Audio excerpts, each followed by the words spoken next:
नमस्कार दोस्तों, मैं पुखराज शर्मा आप सबका स्वागत करता हूं बैंकिंग एंड फाइनेंस की इस क्लास में दोस्तों। और आज हम दोस्तों बैंकिंग एंड फाइनेंस के नेफ्ट और आरटीजीएस के बारे में जानकारी लेंगे दोस्तों। इसमें हम ये देखेंगे कि नेशनल इलेक्ट्रॉनिक फंड ट्रांसफ़र जिसे नेफ्ट कहते हैं दोस्तों, और रियल टाइम ग्रॉस सेटलमेंट जिसे आरटीजीएस कहते हैं, दोनों में मुख्य अंतर क्या क्या है। चलते हैं दोस्तों इसके बारे में और जानते हैं इन दोनों के अंतर के बारे में। कहते हैं दोस्तों, इंडिया के अंदर जो है अभी करंटली वेरियस मेथड है जिसमें आप मनी एक खाते से दूसरे खाते में ऑनलाइन भेज सकते हो, जिसमें आप डिजिटल वैलेट यूज़ करते हैं, जिसमें आप विभिन्न प्रकार के डिजिटल वैलेट, जिसमें पेटीएम हो सकता है दोस्तों, जियो मनी हो सकता है या एयरटेल हो सकता है, ये आप यूज़ करके पेमेंट एक दूसरे को भेजते रहते हैं या गूगल के द्वारा भेजते रहते हैं। तो ये जो डिजिटल वैलेट्स है इसका आप यूज़ कर रहे हैं। इसके अलावा यूपीआई जिसमें भीम है दोस्तों, यानी यूनिफाइड पेमेंट इंटरफेस में भारत इंटरफेस फॉर मनी जिसको हम भीम कह सकते हैं, वह आप यूज़ कर रहे होंगे, या इनसे प्रकार के विभिन्न प्रकार के आप कई ऑनलाइन ट्रांजैक्शन करने के लिए यानी फंड ट्रांसफ़र करने के लिए ऐप यूज़ कर रहे होंगे। उसी तरह से जो कॉमनली यूज़ किया जाता है ऑनलाइन फंड ट्रांसफ़र के लिए, उसमें आते हैं दोस्तों नेफ्ट, आरटीजीएस और आईएमपीएस। नेफ्ट जिसे नेशनल इलेक्ट्रॉनिक फंड ट्रांसफ़र कहते हैं दोस्तों, आरटीजीएस जिसे रियल टाइम ग्रॉस सेटलमेंट कहते हैं, और आईएमपीएस जिसे इमीडिएट मोबाइल पेमेंट सर्विसेज कहते हैं दोस्तों। अभी ये तीनों काफ़ी पॉपुलर है और मैक्सिमम जो भारतीय निवासी है वह इसका सर्वाधिक उपयोग करते हैं जब भी वह फंड ट्रांसफ़र मनी का करवाते हैं एक खाते से दूसरे खाते में ऑनलाइन। चलते हैं दोस्तों, नेफ्ट और आरटीजीएस जो है वो इंट्रोड्यूस किया गया था रिजर्व बैंक ऑफ इंडिया के द्वारा। यानी नेफ्ट और आरटीजीएस जो है वो इंट्रोड्यूस किसने करा? देश के सबसे बड़े केंद्रीय बैंक यानी रिजर्व बैंक ऑफ इंडिया ने। परंतु बातचीत आती है आईएमपीएस की यानी इमीडिएट मोबाइल पेमेंट सर्विसेज की, तो इसको इंट्रोड्यूस किया एनपीसीआई ने यानी national payment corporation of India ने। तो एक तो यही सबसे बड़ा डिफरेंट हो सकता है कि दोनों को इंट्रोड्यूस करने वाले अलग अलग है। यानी एनईएफटी आरटीजीएस इंट्रोड्यूस किया गया देश के सबसे बड़े केंद्रीय बैंक की तरफ यानी आरबीआई की तरफ, और आईएमपीएस जो है वो आपको इंट्रोड्यूसर का नाम है एनपीसीआई यानी national payment corporation of India. चलते हैं दोस्तों इसको डिटेल से लेते हैं और सबसे पहले चलते हैं नेफ्ट क्या है। नेफ्ट जिसे आप नेशनल इलेक्ट्रॉनिक फंड ट्रांसफ़र कहते हैं, ये एक पेमेंट सिस्टम है जिसमें आप एक खाते से दूसरे खाते में फ़ंड ट्रांसफ़र कर सकते हैं। जो लोग नेफ्ट यूज़ करते हैं दोस्तों वो इलेक्ट्रॉनिक ट्रांसफ़र करते हैं मनी को, यानी एक व्यक्ति के खाते से दूसरे व्यक्ति के खाते में पैसा भेज दिया जाता है।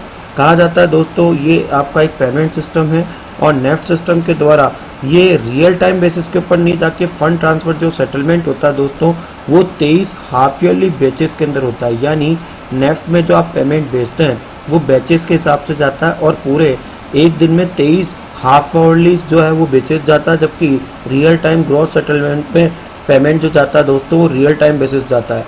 आरटीजीएस जिसे आप रियल टाइम ग्रॉस सेटलमेंट कहते हैं, ये एक दूसरा पेमेंट सिस्टम है जो कि मनी को एक जगह से दूसरे खाते में भेजने के लिए काम में लेते हैं, लेकिन इसमें जो पेमेंट जाता है दोस्तों वो रियल टाइम में जाता है और ग्रॉस बेसिस के ऊपर जाता है।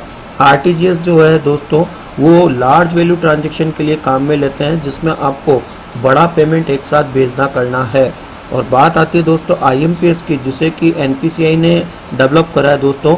ये real time instant interbank fund transfer है। इस सिस्टम को जो है वो मैनेज करता है एनपीसीआई। आईएमपीएस जो है वो 24/7 आपका जो है सर्विसेज इसका अवेलेबल है, जिसमें बैंक हॉलीडे भी अवेलेबल है। यानी आप 24/7 365 डेज आप इसमें आईएमपीएस के द्वारा मोबाइल बेसिस के ऊपर पेमेंट भेज सकते हैं। जबकि नेफ्ट और आरटीजीएस में आपको जो बैंकिंग हॉलीडे है उसमें ये सुविधा नहीं मिलती है दोस्तों। तो चलते हैं दोस्तों इसको डिटेल से लेते हैं और सबसे पहले जानते हैं आरटीजीएस क्या है। यदि प्रश्न उठता है what does RTGS stand for, तो we know very well acronym का नाम है आरटीजीएस, जो स्टैंड करता है रियल टाइम ग्रॉस सेटलमेंट को, जो कि भारत के अंदर कंटिन्यूस काम में लिया जाता है जब आपको ग्रॉस सेटलमेंट में रियल टाइम में किसी एक खाते से दूसरे खाते में ट्रांजैक्शन करना है विदाउट नेटिंग। यानी इसमें आपको नेटिंग करने की ज़रूरत ही नहीं है, आप जाके दोनों तरह से काम में ले सकते हैं। यानी आपको बैंक प्रीमिसेस में जाके आप पेमेंट कर सकते हैं, जिसमें बंदे का आईएफएससी कोड नंबर और साथ में अकाउंट नंबर और ब्रांच कहाँ पर है ये पता होना चाहिए। रियल टाइम का मतलब ये होता है कि जो प्रोसेसिंग होती है दोस्तों वो बिल्कुल टाइम वाइज होती है, और टाइम वाइजली उसको ग्रॉस सेटलमेंट मिल जाता है। ग्रॉस सेटलमेंट का मतलब होता है दोस्तों कि इसमें जो सेटलमेंट फंड का होता है वो बिल्कुल इंस्ट्रक्शन के साथ में, जैसे इंडिविजुअल के इंस्ट्रक्शन हुए और आपका पेमेंट रियल टाइम ग्रॉस के हिसाब से अगले के खाते में क्रेडिट हो जाता है। यानी फास्टेस्ट के लिए हम काम में लेते हैं आरटीजीएस, और बड़े अमाउंट के लिए भी कौन सा काम में लेते हैं? आरटीजीएस। बातचीत आती है दोस्तों आरटीजीएस में क्या क्या बेनिफिट है या आरटीजीएस अपन कराते हैं तो एक खाते से दूसरे खाते में अधिकतर जो ये व्यापारी वर्ग जो है वो अधिकतर आरटीजीएस कराते हैं, उसमें क्या क्या उनको बेनिफिट मिलता है। तो सबसे पहले देखिएगा दोस्तों, आरटीजीएस जो है वो बहुत प्रकार के एडवांटेज देता है। जैसा कि नंबर 1 जो है इसमें सेफ एंड सिक्योर सिस्टम है फंड ट्रांसफ़र का, यानी अगले के खाते में पैसा रियल टाइम वो ग्रॉस सेटलमेंट हो जाएगा, किसी प्रकार का अनसिक्योर नहीं है बल्कि सेफ एंड सिक्योर है। आरटीजीएस जो ट्रांजेक्शन जिसको आप ट्रांसफ़र कहते हैं, इसमें कोई भी अमाउंट जो है वो कैप नहीं होता है। इसके अलावा जो ये सिस्टम है दोस्तों, ये ऑल डेज अवेलेबल है सभी बैंक ब्रांचों के अंदर, है ना, इंक्लूडिंग सैटरडे भी दोस्तों। और ये रियल टाइम ट्रांसफ़र फंड है दोस्तों, जबकि बेनिफिशियर के अकाउंट में हैंड टू हैंड पहुँच जाता है दोस्तों। इसमें जो रिमिटर जो है the remitter need not use a physical cheque और डिमांड ड्राफ्ट, यानी उसको किसी प्रकार का कोई फिजिकल चेक देने की ज़रूरत नहीं है, ना किसी प्रकार का कोई डिमांड ड्राफ्ट देने की ज़रूरत है। डायरेक्ट अगले के खाते में अकाउंट नंबर, उसका आईएफएससी कोड और ब्रांच का नाम पता होना चाहिए, हैंड टू हैंड पैसा पहुंच जाता है। अगला जो इसका बेनिफिट है दोस्तों वो है the beneficiary need not visit A bank branch, यानी आपको बैंक ब्रांच जाने की भी आवश्यकता नहीं है और ना किसी प्रकार का कोई ब्लैक एंड वाइट करने की ज़रूरत है। आप अपने मोबाइल के द्वारा भी आरटीजीएस कर सकते हैं। आप जो है किसी प्रकार का कोई पेपर इंस्ट्रक्शन की भी इंस्ट्रूमेंट की भी ज़रूरत नहीं है। और कई बार जो इसमें कहा गया है दोस्तों, जो अगला बेनिफिट है वो कहा है कि इसमें आपको किसी प्रकार का अप्रेंसिव अबाउट द लॉस, किसी प्रकार का जो है पैसा लॉस होने की या कोई चोरी होने का या कुछ फिजिकल इंस्ट्रूमेंट जो ब्लैक एंड वाइट करने के होते हैं या फ्रॉड होने के जो आपके साथ में अधिकतर आप पैसा जब लेके जाते हैं तो हो सकते हैं, लेकिन आरटीजीएस में इस प्रकार की किसी प्रकार की असुविधा नहीं होती और आपका पैसा सेफ एंड सिक्योर होता है दोस्तों। इसके में आप कहीं पे भी बैठ के ये जो है ट्रांजैक्शन आरटीजीएस कर सकते हैं, आपके घर के ऊपर बैठ के, या आप कहीं ऑफिस के अंदर है तो वर्क प्लेस के ऊपर कर सकते हैं। बस आपके पास इंटरनेट बैंकिंग होना चाहिए और आप जो है बैंक इसके ऊपर कई प्रकार की और सर्विसेज भी देती है। इसमें जो है कुछ ट्रांजैक्शन चार्जेस लिया जाता है जो कि आरबीआई के द्वारा इंस्ट्रक्टेड होता है, वो सभी बैंक फॉलो करते हैं दोस्तों।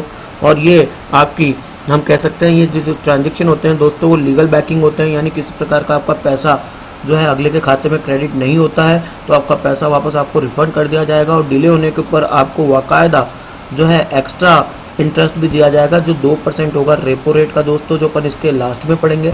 उसके बाद दोस्तों आपसे पूछा जाता है आरटीजीएस एनईएफटी से कैसे डिफरेंट है, आपको ये बताना होता है। तो एनईएफटी जो होता है वो नेशनल इलेक्ट्रॉनिक फंड ट्रांसफ़र होता है, जो एक इलेक्ट्रॉनिक फंड ट्रांसफ़र सिस्टम है जो कि रिसीव्ड होता है दोस्तों एक पर्टिकुलर टाइम के अंदर, यानी बैचेस के अंदर, जिसमें 23 बैचेस टोटल चलते हैं। मैं जो बोल रहा हूँ उस पर थोड़ा ध्यान दीजिएगा दोस्तों, 23 बैचेस चलते हैं नेफ्ट के, जबकि आरटीजीएस जो है वो रियल टाइम ग्रॉस सेटलमेंट है, यानी hand to hand super fast. यदि आपको पेमेंट करना है throughout the RTGS business hours के अंदर तो आप आरटीजीएस यूज़ कीजिए, और आपको स्लोली भेजना है तो आपको नेफ्ट यानी बैच के हिसाब से भेजना है तो आप नेफ्ट यूज़ कीजिए। तो ऑब्वियसली हम इसको इस तरह से कह सकते हैं कि एक लोकल और एक सुपरफास्ट है। सुपरफास्ट में आपके चार्जेस ज़्यादा लगते हैं लेकिन आपका पैसा सेफ एंड सिक्योर होता है। हालांकि मैं ये नहीं कह सकता कि नेफ्ट के अंदर आपका पैसा सेफ एंड सिक्योर नहीं है, वहाँ पे भी सेफ एंड सिक्योर है, बट उसको पहुँचने में थोड़ा समय लगता है क्योंकि उसमें बेचेस के अंदर पैसा जाता है और 23 बेचेस होते हैं तो उसमें थोड़ा समय लग सकता है दोस्तों। आरटीजीएस जो है वो 24/7 है और हर समय के अंदर जो है ये उपलब्ध होता है। आरटीजीएस सर्विसेज जो है वो आपको कस्टमर को अवेलेबल है बैंकिंग आवर्स के अंदर। यदि बैंकिंग आवर्स में अपन चलते हैं प्रीमिसेस में जाके तो ये सुबह के 7 बजे से लेकर शाम के 6 बजे तक वर्किंग डे में मिलता है और इसको आरबीआई का जो आपका सेटलमेंट एंड डे है वो इसका लास्ट समय माना जाता है दोस्तों। और बैंक जो है समय समय के ऊपर टाइमिंग जो है वो आरबीआई निकालती रहती है इसके लिए, जो कि बैंक फॉलो करती रहती है। और इसमें मिनिमम और मैक्सिमम अमाउंट की जब बातचीत आती है तो 2 लाख जो है वो मिनिमम अमाउंट है, यानी 2 लाख से नीचे आरटीजीएस नहीं होता, परंतु अपर लिमिट की कोई सीमा नहीं है। और 2 लाख से जो नीचे होता है दोस्तों उसको नेफ्ट कहते हैं, और जैसे ही 2 लाख से ऊपर अमाउंट होते ही नेफ्ट किस में ट्रांसफ़र हो जाता है दोस्तों, आरटीजीएस में। नेफ्ट किस में ट्रांसफ़र हो जाता है, आरटीजीएस में। तो हम कह सकते हैं आरटीजीएस का जो मिनिमम अमाउंट है वो है 2 लाख और मैक्सिमम की कोई लिमिट नहीं है दोस्तों। इसके चार्जेस की बातचीत आती है कि आरटीजीएस में क्या क्या चार्जेस लिया जाता है, तो मैं आपको लेटेस्ट बताना चाहता हूँ। जुलाई 1, 2019 से आरबीआई ने वेब कर रखे हैं लगभग सभी चार्जेस आरटीजीएस के ऊपर, और बैंकों को जो है इससे बेनिफिट हो रहा है और कस्टमर को भी बेनिफिट हो रहा है कि कस्टमर और बैंक दोनों ऑनलाइन पेमेंट ऑनलाइन के ऊपर जो है इंडिया ट्रांसफ़र हो चुका है। जो नेट बैंकिंग है वो ज़्यादा यूज़ की जा रही है। और दोस्तों इसमें जो आरटीजीएस के जो चार्जेस है लगभग हम ये कह सकते हैं वो इनवर्ट ट्रांजेक्शन तो बिल्कुल भी नहीं है, यानी आप पैसा मंगाते हो तो आपके खाते पे कोई चार्जेस नहीं लगता। लेकिन जो आउटवर्ड ट्रांजेक्शन है दोस्तों उसमें मैंने कहा था कि आरटीजीएस का मिनिमम अमाउंट 2 लाख है, लेकिन 2 लाख से 5 लाख तक आप भेजते हो तो इसमें 24 रुपये 50 पैसे से ज़्यादा नहीं होगा, जिसमें एक्सक्लूसिव है दोस्तों टैक्स यदि कोई लगता है तो। और यदि 5 लाख से ऊपर भेजते हो, जो अपर लिमिट कुछ भी नहीं है आरटीजीएस की, जो मैंने आपको बताया था, और मिनिमम लोअर लिमिट तो 2 लाख है दोस्तों, तो 5 लाख से ऊपर भेजने के ऊपर आपके लगभग 49 रुपये और 50 पैसे, जिसमें आपका टैक्स एक्सक्लूसिव है, वो लगभग लग सकता है। इससे ज़्यादा आपका चार्जेस नहीं लग सकता। लेकिन जुलाई 1 2019 से जो इंस्ट्रक्शन है आरबीआई के, वो लगभग प्रोसेसिंग चार्जेस इसमें नहीं लिया जा रहा है दोस्तों। बैंक जो है ये चार्जेस जो है लोअर रेट का वो डिसाइड कर सकते हैं। बैंक में decided the charges of lower rate but can not the charges more than the rate prescribe by the RBI, यानी लोअर रेट ले सकती है परंतु इससे ज़्यादा रेट नहीं ले सकती जो आरबीआई ने डिसाइड कर रखी, जो कि 2 से 5 के बीच में आपका 24.5 रुपया, और 5 लाख से ऊपर पे आपके 49.5 रुपये जो दे रखी है 49.5। चलते हैं दोस्तों, क्या यदि आपने एक ट्रांजेक्शन करा तो फ्यूचर डेट का ट्रांजेक्शन आप कर सकते हैं आरटीजीएस के द्वारा? यानी मेरा प्रश्न ये है कि मैं आरटीजीएस आपके साथ में अभी करना चाहता हूँ, लेकिन अभी नहीं करके मैं सोचूँ 3 दिन का एडवांस ले लूँ, 4 दिन का एडवांस ले लूँ, तो कोई इसमें कोई समय है क्या आप एडवांस कर सकते हो? बिल्कुल, आरटीजीएस सिस्टम एक्सेप्ट करता है फ्यूचर वैल्यू डेटेड का भी, यानी जिसको हम कह सकते हैं पोस्ट डेटेड का भी। तो पोस्ट डेटेड का भी सेटलमेंट आरटीजीएस के द्वारा कर सकते हैं, जो कि इसके वर्किंग डे से 3 दिवस एडवांस के अंदर लिया जाता है। ये ट्रांजेक्शन जो होगा उसके अंदर आपको क्यू में आपका पैसा पड़ा रहेगा, और क्यू के द्वारा जब जैसे ही वो डेट आएगी ट्रांजेक्शन डेट, उस दिन अगले के खाते में क्रेडिट कर दिया जाएगा। यानी आपको यहाँ पे विशेष ध्यान देना है कि आरटीजीएस आप फ्यूचर डेट का एडवांस करा सकते हैं, जो मैक्सिमम प्रश्न आपसे इंटरव्यू में पूछा जाता है, यानी 3 दिन एडवांस का आप इसको करवा सकते हैं जब तक ये पैसा क्यू में रहेगा। और 3 दिन जैसे इसकी पोस्ट डेटेड आएगी और पोस्ट डेटेड करंट डेटेड हो जाएगी, तो अगले के बेनिफिशियरी के खाते में पैसा क्रेडिट हो जाएगा। अगला प्रश्न है दोस्तों कि यदि किसी कस्टमर ने सपोज कीजिएगा कि पैसा तो ट्रांसफ़र करा परंतु समय पे नहीं पहुंच पाया या डिले हो गया उसका पेमेंट में, तो क्या उसको कोई कंपनसेशन दिया जाएगा? बिल्कुल सत्य बात है, उसको कंपनसेशन दिया जाएगा, क्योंकि इसमें ट्रांजेक्शन जो नहीं हुआ है उसमें हो सकता है कोई आईटी प्रॉब्लम है, या हो सकता है बैंकिंग की कुछ सिस्टम की प्रॉब्लम है, तो इसका हर्जाना कस्टमर को दिया जाएगा, यानी कस्टमर को उसकी भरपाई की जाएगी क्षति की। इसमें कहा गया है यदि किसी प्रकार से कोई फेल्ड पेमेंट हो जाता है तो कस्टमर को कंपनसेशन दिया जाएगा करंट रेपो रेट प्लस 2%, यानी मैं कह सकता हूँ जो करंट रेपो रेट चल रही है, जो वर्तमान में हमारी 4.4% है, और प्लस उसके साथ में 2%, यानी 6.4% उसके खाते में विद इंटरेस्ट जमा हो जाएगा। और वर्तमान में जो हमारी रेपो रेट चल रही है उसको आपको पता होना चाहिए कि रेपो रेट चल रही है 4.4 और रिवर्स रेपो रेट चल रही है दोस्तों 4%। तो और इसके अलावा आपका 4.65% जो है वो चल रही है दोस्तों आपकी बीआर यानी बैंक रेट, और साथ में आपकी जो है वो मार्जिनल स्टैंडिंग फैसिलिटी रेट भी कितनी चल रही है 4.65। और सीआरआर और एसएलआर आपको पता होना चाहिए, सीआरआर अभी 3% है और एसएलआर अभी 18% है दोस्तों। तो यहाँ पे मैंने एक कंक्लूजन आपके लिए दिया है कि what are the difference between the NEFT, RTGS and IMPS. तो सेटलमेंट टाइप के हिसाब से चले तो हाफ ईयरली बेसिस में, यानी 23 जो राउंड लगते हैं बैचेस के अंदर, वो नेफ्ट के लगते हैं दोस्तों। आरटीजीएस रियल टाइम में ग्रॉस सेटलमेंट हो जा सकता है और आईएमपीएस भी रियल टाइम में है।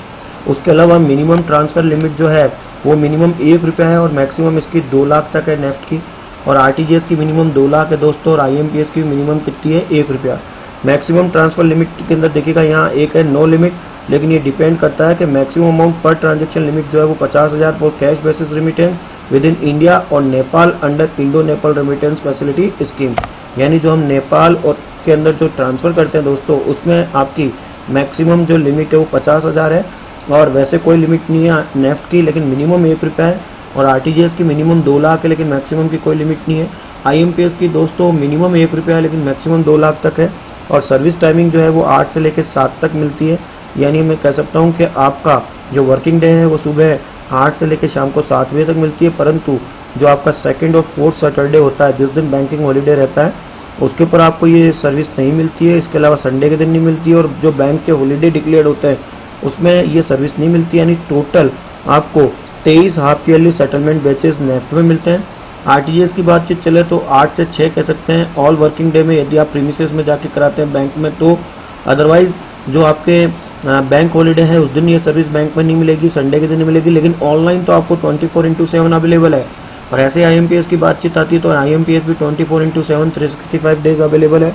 पेमेंट का ऑप्शन होता है तो इसमें ऑनलाइन ऑफलाइन दोनों कर सकते हैं, यानी आपके पास में नेट बैंकिंग है, मोबाइल है और आपका आईएफएससी नंबर है, और अगले का आईएफएससी नंबर आपको पता है तो आप आपके मोबाइल के द्वारा भी घर बैठे या वर्क प्लेस के ऊपर बैठ कर नेफ्ट कर सकते हैं दोस्तों। और चाहें तो आप बैंक प्रीमिसेस में जाके भी कर सकते हैं, सेम आरटीजीएस के केस में ऑनलाइन ऑफलाइन आप दोनों तरीके से आरटीजीएस कर सकते हैं। आईएमपीएस जो होता है दोस्तों केवल मोबाइल बैंकिंग के द्वारा होता है, यानी ऑनलाइन के द्वारा ही होता है। दोस्तों जो अभी रिजर्व बैंक ने करंट रेट डिसाइड कर रखी है वो रेपो रेट 4.4% है, जो कि 17 अप्रैल 2020 की मैं बात बता रहा हूँ, और 4% जो है वो रिवर्स रेपो रेट है। एमएसएफआर 4.65% है, बैंक रेट भी 4.65% है, और जो दो रेशियो होते हैं जिसमें सीआरआर और एसएलआर आता है दोस्तों, तो कैश रिजर्व रेशियो 3% है और स्टैट्यूटरी लिक्विडिटी रेशियो कितना परसेंट है, 18%। और किसी चक्कर में आरटीजीएस करने में यदि कोई डिले होता है तो कस्टमर को जो एक्स्ट्रा जो कंपनसेट दिया जाएगा वो दिया जाएगा 2% प्लस करंट रेपो रेट। तो करंट रेपो रेट कितनी है दोस्तों, 4.4%, और इसमें 2% ऐड कर दिया जाएगा तो 6.4%। यदि कोई डिले होता है आरटीजीएस के अंदर तो ये कंपनसेट किसको दिया जाएगा, बैंकों के द्वारा ग्राहकों को दिया जाएगा। दोस्तों मैं सोचता हूँ जो मैंने आपको आरटीजीएस, एनईएफटी और आईएमपीएस के बारे में डिटेल बताई है वह आपको काफ़ी अच्छा लगा होगा, और आपके बैंक के इंटरव्यू प्लस बैंक के एग्जाम में काफ़ी काम में आता है। और नहीं तो आपके सामान्य जब आप ऑनलाइन करते हैं ट्रांजेक्शन तो आपको ये जानकारी होना जरूरी है, ताकि देश को आप अधिकतर इलेक्ट्रॉनिक फंड ट्रांसफर की तरफ लेकर जाए, यानी ऑनलाइन बैंकिंग की तरफ लेकर जाए, जो कि अभी कोविड-19 और कोरोना वायरस के अंदर वेरी वेरी इंपॉर्टेंट है कि आप इससे बचने के लिए आप कोशिश कीजिएगा कि ऑनलाइन बैंकिंग ट्रांजैक्शन को ज़्यादा महत्व दें, तभी देश आगे बढ़ेगा। और मैं समझता हूं दोस्तों ये क्लास आपको काफ़ी पसंद आई होगी। अगली बार एक नए टॉपिक के साथ मिलेंगे जिसका नाम होगा दोस्तों रिजर्व बैंक ऑफ इंडिया की मॉनेटरी पॉलिसी कमेटी यानी एमपीसी। दोस्तों इस वीडियो के लिए आप इंतजार कीजिएगा और तब तक के लिए पुखराज शर्मा को जो है इजाज़त दीजिएगा। जय हिंद, जय भारत दोस्तों।